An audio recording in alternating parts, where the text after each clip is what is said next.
Vanakkam. Now I am going to cover NPA games part 2. I think part 1 you would have noticed 3 items, and maximum item I will cover in part 2. Normally, a cash credit advance has to be renewed within 180 days from the date the advance become due.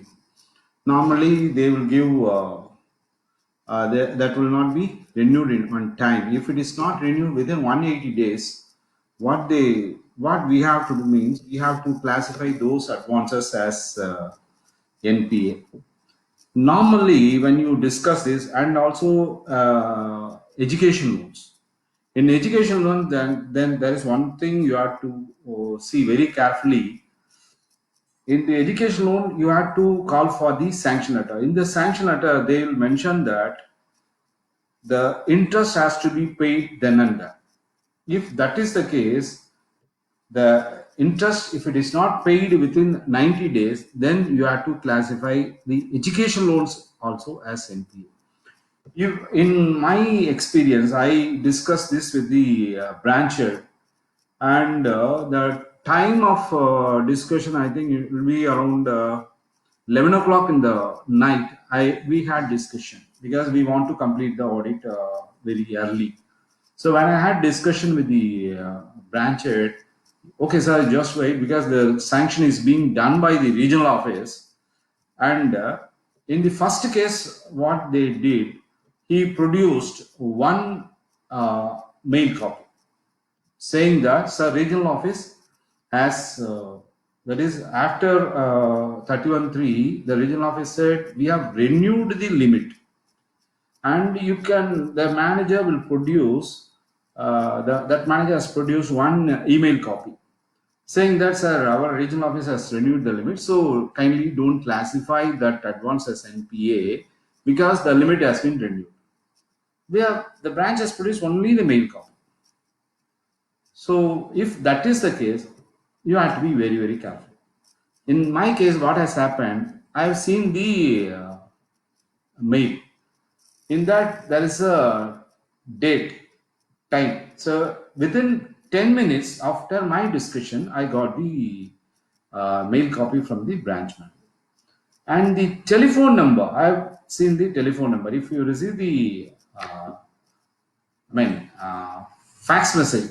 In my case, it is fax message. In the fax message, they said the limit has been renewed. It is not mail copy. It is a fax message. In that, this manager has gone downstairs and from the browsing center, he has sent a fax to his branch saying that the loan is renewed. Then I asked the basic questions. Even sometimes the branch manager produce a mail copy. Suppose if it is during the office hours, they will send you a mail copy from the regional office saying that the loan is renewed. If those type of facts or if those type of mail has been shown to you in order to avoid the NPA, then you have to ask basic things. Sir, on which date the loan is sanctioned? It's being renewed by which meeting? Who are all present at the meeting? Minute copy of the regional office you have to ask. Then if you ask these questions, definitely no one will produce because the loan is not renewed.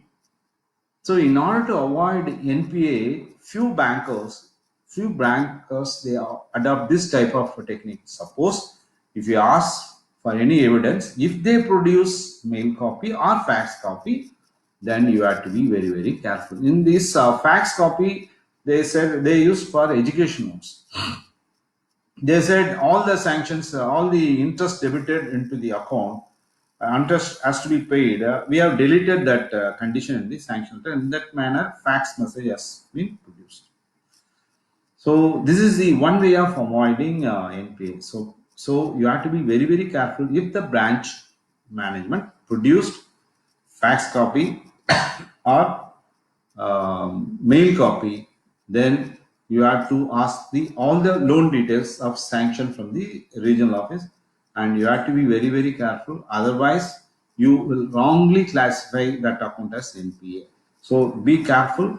If they produce fax copy or mail copy, then go for the evidence. This is the one way of technique which I want to teach to you. Normally, the another technique is, normally bankers, I already said, any loan sanctioned after 1/1/2020, you need not bother. So this is a thing, because all those advances have become standard. But in order to, in one of the branches where I have gone for earlier years, where I have gone for audit, the same technique I adopted 1/1/2016. So 2016, that is a leap year. In that, I have seen one transfer of advances from other state, from the Bangalore to Salem, from Karnataka to Tamil Nadu. That is Bangalore to Salem. It has come. So normally, what we'll do, any loan sanctioned on or after 1/1/2016, you have to classify as standard. But since it's a transfer, then I ask for the sanction letter. Then the manager produced the file. Then on scrutinizing the file, I came to know that this loan was sanctioned some 7 years back.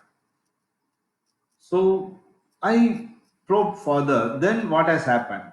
See, when I probed further, then I came to know that some 7 years back that loan was sanctioned. Then, in order to avoid NPA, they have transferred from X branch to Y branch of the same bank. 2 times they have transferred like that. That is X branch to Y branch to Z branch of Bangalore. Then they've transferred. So in order to avoid the NPA, what they did, they have transferred the file from state to state. So this is the way of avoiding NPA by that branch. So I came to know that it is a Pakka NPA. It's all D3. It is not standard. So if we work out it directly, I have classified under D3 because of skipping of the NPA. So this is a technique they are adopting. This is another technique. So you have to be careful. If the loan is sanctioned, and you have to ask for the sanction letter. If there is sanction letter, then that means it's a new loan. Okay. But in case any transfer of loan from other branch or other place is noticed by you, then you have to ask for the basic sanction letter. From there, you have to arrive at the NPA. So this is another technique I want to inform you. Then, in order to avoid NPA, that is another technique I want to now going to share. In order to avoid NPA, they will create two SIF number: customer identification folio, customer index folio, customer identification folio. That means every customer will be allotted one SIF. And as per the NPA norms, if one limit goes bad, then the entire customer's loan will become NPA. So in order to avoid that thing, what they will do, they will create two SIF, one based on the PAN, one based on the R. In that manner also they can create two SIF in order to avoid NPA. But you have to be very, very careful. Well, going through the account, just don't go blindly. Just read the customer name. If Kumaran Textiles are there, is there any other Kumaran Textiles in the branch? This you can find in loan trial balance. You can easily identify. So this type of thing, that is creating two SIF also, you can avoid NPA. This is another technique I want to say. Then temporary extension, that is another technique I want to discuss. What is temporary extension? Loan is due. In order to avoid NPA, because the loan is not renewed, what they will do, they will temporarily extend to 3 months, 2 months. So, but maximum extension is within 180 days from the due date, you have to renew the limit. So, to avoid NPA, what they will do, even they will extend temporarily beyond 180 days.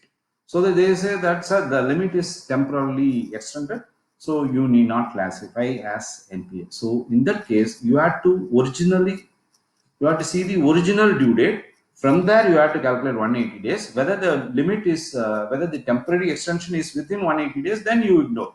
If that goes beyond that, suppose 5 times, 4 times, not avoid NPA, they will do temporary extension. And another information I want to share, if there is any temporary extension of limit, then the bank has to collect processing fee also. That's the income leakage area. That also you have to be very, very careful. So temporary extension is there, or temporary renewal is there. So you have to be careful, because that temporary renewal should be within 180 days. This is another technique I want to discuss. This is a way of avoiding NPA by a branch. And the very, very important thing, subsidy adjustment. Now I want to, before going to that, I want to explain about the subsidy. What are the kinds of subsidy available? One is front-end subsidy, second is back-end subsidy. Front-end subsidy means whenever any loan is being sanctioned, it's all based on the subsidy is being given by the government. So the subsidy is only applicable, subsidy adjustment is applicable only for the government sponsored schemes. So front-end subsidy means whenever any loan is sanctioned by the branch, immediately on receipt of the subsidy, you can adjust that subsidy to the loan account. And you have to bear in mind that to the extent of subsidy, the branch should not charge interest on the loan, because the subsidy is kept apart, and that before adjustment of loan, to the extent of subsidy, interest should not be charged on the loan. So front-end subsidy, immediately on receipt of loan, immediately on receipt of subsidy, you have to adjust that subsidy to the loaner. This is called front-end subsidy. And another thing is called back-end subsidy. Back-end subsidy means normally the subsidy, this type of back-end subsidy has to be adjusted to the loan account only at the time of closure of the loan, that is on the due date. Suppose if the loan is for 5 years, then you have to, if any back-end subsidy is received, then the subsidy has to be adjusted only after 5 years or at the end of the 5 years. But adjustment for subsidy, please go and ask for the sanction letter of the subsidy, because if the government gives any subsidy, then that will be a sanction letter. This subsidy has got locking period of 3 years. After that, in some cases, they say that after 3 years, you can adjust the subsidy to the loan account. In some cases, they say that in PMEGP or UIEGP, that cases, they say that the subsidy has to be adjusted only at the time of closure of the loan, that is after 5 years. Normally, in order to avoid NPA, what the branches they will do, not all branches, few branches, what they will do, even before 3 years, they will reverse the subsidy to the loan account. So, as per the back-end subsidy, there's a one rule I want to say. This is useful for the youngsters. Kindly bear in mind, the subsidy lock-in period. Suppose the subsidy is adjusted within 3 years, the customer, that is the borrower, is not eligible to get the subsidy adjusted to the loan. Either the branch has to make reverse entry, or they have to return the subsidy to the government. If the loan is adjusted during the 3rd year and 4th year, only 50% is eligible to be adjusted, and 50% the bank has to return to the government. And 4th year to 5th year, it is 75%. At the end of the 5th year, it is 100%. This is the way of adjustment of subsidy. But this type of adjustment is basically you have to see from the sanction letter of the subsidy. Suppose in case any loan, any government sponsor, because normally in all government sponsor scheme, only 50% will be standard and 50% will be in NPA. Normally, on my experience, I noticed.